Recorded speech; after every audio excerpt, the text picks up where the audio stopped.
hears our suffering. Naririnig niya at nakikita niya kung ano ang napagdadaanan natin. Diba? And the good news is, He will use people to save us.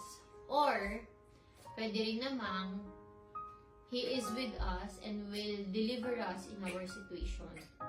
Diba? Like yung sa nangyayari sa Israelites, narinig niya yung paghihirap ng tao sa Egypt.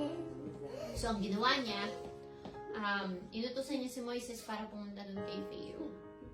Diba?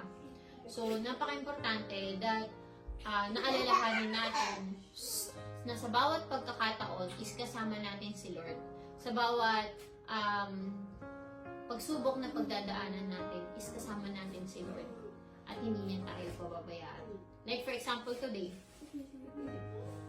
yung devotion ko this morning is, parang sinasabi sa devotion ko this morning na God will help you in your situation. Parang ganun. Or God will be your ever-present help in your situation. Parang ganun.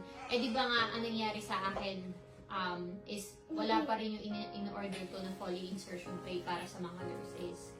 Diba? Tapos, natatakot ako kasi ubos na yung ano nila. Ubos na yung